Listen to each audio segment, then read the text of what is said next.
Hey everybody, this is Brandon Hewitt with Michigan Auto Law, and I am here very gratefully here with Grace, who is our latest recipient of our Car Accident Survivor Scholarship.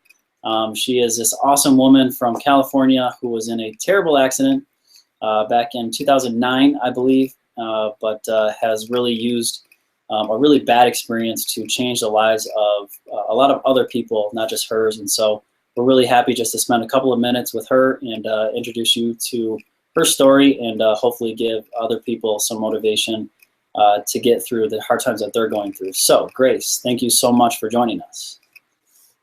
Hi. Your crash was about 7 years ago now, right? Mm-hmm. Okay. Yep, 7 years ago last week. Okay. And I'm sure every year it's a little bit of kind of hard memory, but take us back through what happened exactly, and what your injuries were, and kind of what you went through 7 years ago. Okay. Well, I started teaching. I've been teaching for 8 years. I'm an agriculture teacher in the San Joaquin Valley in California. And so one of the things that we do is we drive big trucks, and my mom was very adamant that I get a car because I was driving about 30 minutes. And I refused. I said, no, I have to have a truck. I'm hauling animals. I'm doing all this great stuff. And, I've got to have a truck. And so my dad and I searched for all summer before I started school for the perfect truck. And I got it and went through about halfway of the year. And then March 21st, I went out to dinner with a friend. Hadn't seen each other in quite a while because I was so busy teaching and doing activities with my students. And we went out to dinner, grabbed a Starbucks, went to a movie, and I was taking her back home and driving through town. There was literally not a soul on the road. I think the only person I passed was a police officer, in fact. And the light was red. I stepped on my brakes. My light turned green. I hit the gas pedal and ended up in the middle of the intersection. The last thing I remember hearing was my friend yelling, he's going to hit us, because out of the corner of my eye, I saw this man coming full speed towards us. And I didn't know it was a man at the time. I saw a vehicle coming full speed towards us. And when I say full speed, I found out later he was going about 70 or 75 miles an hour in about a 35 zone. He ran the stoplight. I tried my very best to get through the intersection as fast as possible. And so he did hit the bed of the truck rather than the cab. But when he hit the bed of the truck, it pushed us into the center median on the other side of the intersection, flipped the truck. How we didn't hit any other cars or the gas station or anything on the corner, I have no idea, but we ended up back on four wheels. There were a couple people at the gas station that came out towards us, along with the man that hit us. Later, I would find out that he was drunk, well over the legal limit. He told the police officers he saw the light turn red and tried to make it, and obviously didn't. He was in a pretty big vehicle, and so if we had been in any of a smaller vehicle, why we're even here, I don't know. But I said, one of the things I said in my essay was that I do it's a Students Against Destructive Decisions unit, and one of my kids told me asked me one day, why do you drive such a big truck? And I said, well, and I told him the story about the accident, and he said, if you had been driving a cardboard box, you'd still be here, because it was I was meant to be here, he said. And so that was really nice of him, and it is emotional to go back through it, because at the time, while I didn't end up with a scratch, how, again, I have no idea. By the grace of God, I ended up without a scratch. I did end up with shoulder surgery later, so there was some internal damage there, and obviously some emotional and issues just getting back in the car and driving. And so it's something that you work through as an accident victim. You work through every day, and I was given a second chance to be here, and I'm going to make the most of it and try my hardest to make sure that nobody, especially my kids, my students, who I love very much, don't have to go through anything like this, whether they be a victim or the cause of it. Of course, I am trying my hardest to make sure that that doesn't happen to anybody again, because it was, I mean, yes, it was traumatic, but it's something that you don't ever forget. In fact, I told my dad, I said, I'm not driving that car again. And obviously I couldn't, it was in pieces, but, or the truck. And so he went out and we got a second one that looked identical so that I could forget it happened. So of course it was easier said than done, but anyway, and so yeah, so I'm trying really, really hard to make sure that I make the most of a bad situation. Yeah, it's incredible reading your essay, and you sent along the police report as well. So, did your truck flip? It did. It flipped. In fact, it didn't even. It kind of hit the corner of the driver's side cab, and then somehow flipped back. The way it happened was like the police couldn't even really explain how it happened, because it was so just odd the way that he hit it, and odd the way it flipped and ended up back on four wheels, and odd that we weren't trapped inside of it, because every accident video I've watched, because I went through the safety specs afterwards, obviously, when I was going to buy a new vehicle, something I hadn't done the first time. And every accident, like the dummy accidents that they do, every time it hit on that corner, the whole entire cab crunched in. And so we were very lucky that that didn't happen. It just must have been the speed and the velocity in which we flipped or something. I don't know. Yeah, a split second either way. Sooner or later would have probably made a huge difference, probably for the worse. Yeah. So yeah. you walk away from this crash, right? You don't go to the hospital right away. You're able to walk away. When did it first start to hit you like something's actually wrong? Probably when I got home that evening, the adrenaline had kind of wore off at that point, and I was in pain.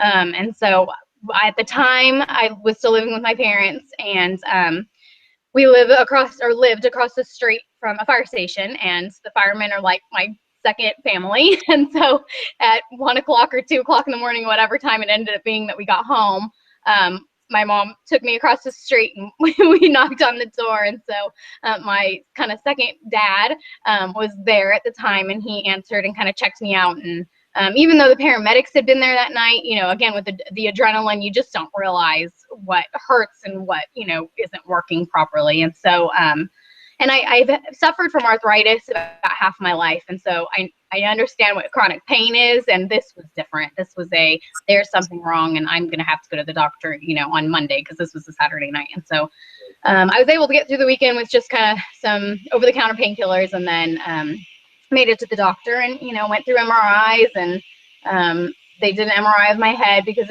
I get migraines real bad. And so one of the first MRIs I had of my head, they said, do you have a necklace on or earrings or something? And I said, well, no, I don't have any metal on. I've had many MRIs before. I don't have any metal on. And they said, well, there must be a piece of glass it's stuck in my head, and of course it's a very small sliver, I'm sure, but I know exactly where it is, because every once in a while it'll start to hurt a little bit. And so MRIs, and CAT scans and X-rays and the whole 9 yards. And finally, between my arthritis doctor, my primary care, and then a specialist that I was seeing, we went ahead and decided it needed surgery. And so there was some torn cartilage in there, which wasn't a huge deal, but because of the arthritis, it makes it a little bit more painful, because of the inflammatory and having to deal with that kind of on a daily basis. So a lot of physical therapy, which I'm not doing anymore. I just do my normal exercises at home, and take medication every day. And I work through the pain. I still have to lift 100-pound lambs and 50-pound sacks of grain, and 5-gallon buckets full of water, or whatever the case might be, to get my kids through our county fair. And you work through it, because I'm lucky to be here, and so I'm not going to complain. Well, I'm super glad it was not worse than what you've already described. But now you are doing, first of all, you've dedicated your life to giving back to kids, and students, which is amazing. But more than that, you mentioned earlier the SAD presentation and program that you actively participate in every year. Can you just share a little bit about that? Because I think when most people think of SAD or MAD, they think about drunk driving and that kind of stuff. But it sounds like this SAD group that you participate in is more than that. It is. It is. I always start out by telling the kids my story, and in fact, the essay that I wrote for the scholarship, I used that this year. And so I didn't tell them it was me that went through it. And when they got to the end of the essay, they realized, it was me, and it made a bigger impact, I think, than me just telling them what happened to me. Yeah. We talk about drugs and alcohol. We talk about just any kind of destructive decision with driving. I explain to them, one of the biggest things that I explain to them is when they start driving, because a lot of them are starting to get their licenses right now, is when they do start driving, that they're not just responsible for themselves when they get into the vehicle. They're responsible for everybody in their vehicle and everybody else on the road. If they make a mistake, even if it's an accident, we know accidents happen, but if they make a mistake, it is their responsibility to take care of it. And I talked to them about that. And even though this accident wasn't my fault, it was my job to get my friend home safely. And I always feel a little bit guilty, not even a little bit. I feel guilty every day that I didn't get her home safely, because that was my job.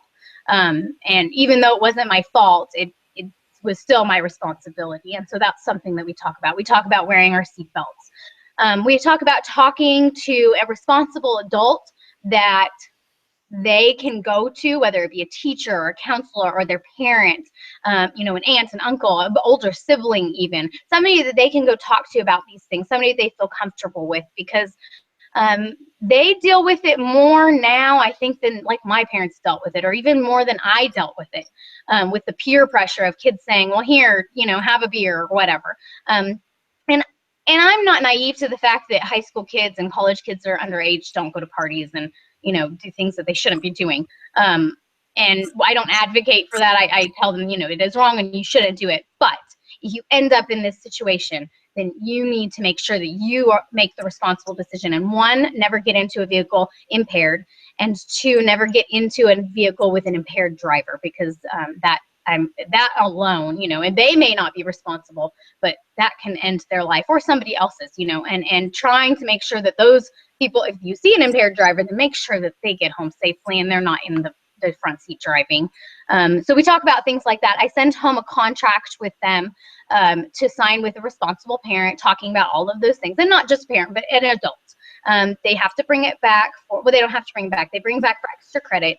And honestly, the majority of the kids bring it back, and I don't necessarily think it's for the extra credit, because I give quite a bit of extra credit, and I think that it's because it makes a difference. And if they take a paper home, if they just bring it up to a parent or to an adult, I don't necessarily think that it's that big of a deal, if you know what I mean. If they have a paper that says all this stuff and they have to sign it, then it makes it more real. It makes it more part of their life, because they have this piece of paper.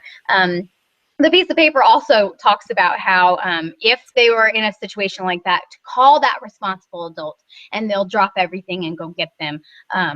And that any kind of discussion, and this is one of the big things, any kind of discussion will wait until both parties are able to have a calm and caring discussion, rather than a rash one because, they got in trouble. And I always say, you're going to get in trouble because, but it's better to be in trouble than, to have mom and dad get a phone call from the hospital or worse.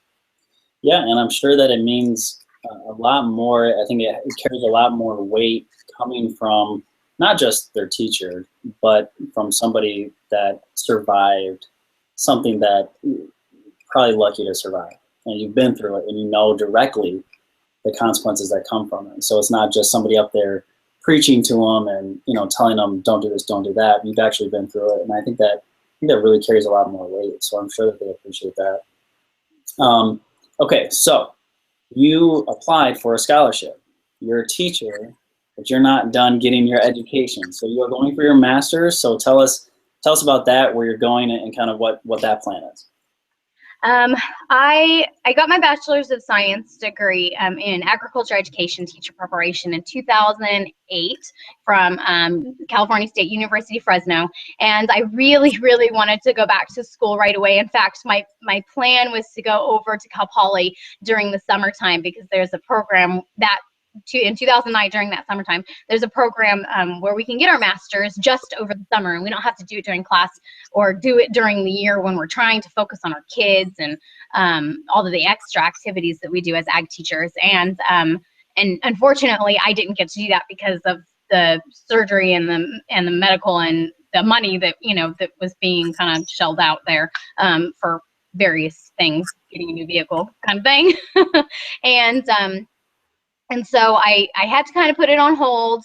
I transferred schools 3 years ago, and so I now work at Selma Unified School District at the high school, and it's a great school, wonderful ag program. My teaching partner and I went to high school together and have known each other for 21 years, and so that's kind of neat. And so we both decided that we were finally going to go ahead and take the plunge, and after not having to deal with physical therapy anymore, I said, sounds great, let's do it. And so we applied at California State University, Chico. It's an online program because I'm so far away from college, and so they are so great up there to work with us and do online classes, video conferences, and we really only have to go up, I think, one time at the very end of our master's program. And that'll be in about a year and actually about a year. I should be almost done in about a year. So I started it in August, and I'll finish it next May or June and graduate. And so I'm so excited about it. I can't wait. And you know what, the nice thing too about having my master's degree or getting my master's degree is, I mean, obviously I go up in the pay scale, so that's kind of nice. But the other thing that's nice is we do a dual enrollment here at Selma High School, where if I have my master's degree, then students taking my class can not only get credit for high school, but they can also get college credit if I have my master's degree. And so that's helping them get some units to put towards their college education, which is kind of cool because it starts them out. That's amazing. So their ability to get college credit is based on your credentials. Yep. And so, and it's neat because it's free for them. Yeah, that is awesome. Yeah. So you just tell them, I'm doing this for you, not for me. It's for you. Yeah. Yep. So I'm going to end this now because you've been so gracious with your time. I know that you're ready to go home. Is there anything else that you want to say to people? Because this is going to be put on our YouTube channel and hopefully reach a lot of people that have gone through this or are going through it. And we're hoping that obviously, your positive outcome can really help get people through things. Anything else that you want to add? You don't have to, but anything else you want to add at all as far as kind of encouraging people or? If somebody's going through this right now or has gone through it in the past or heaven forbid goes through this in the future, I want to remind people that no matter how hard it is, and I know that I was very lucky in the fact that I'm still very mobile and can do things that a lot of people in my situation might not be able to. But as hard as it can be, and as hard as it, even at our lowest points, remember that there is some reason why you are a survivor. There's a reason why I'm here, and I don't necessarily know what that reason is, but I've made it my goal in life to make sure that because I'm in the position I'm in, I can do it through my students, but to make as much possible as sure that students and other people don't have to go through these same types of things. And not that other people have to devote their life to that, because that's certainly not the case, but it isn't for nothing. Whatever it is that you're here for something, and so make it count. Awesome. Thank you so much for writing into us. Thank you for applying. Thank you for taking care of the kids, our future. Thank you for everything. You're really, every time I do these, I'm surprised and just in admiration of the people I talk to, and you are absolutely no difference. You're an inspiration for me, and I mean, what you do is incredible. So thank you so much for spending your time with us. Good luck with everything, and I'm so glad that you're doing so well now and really, really changing the world. Thank you. Thanks, guys.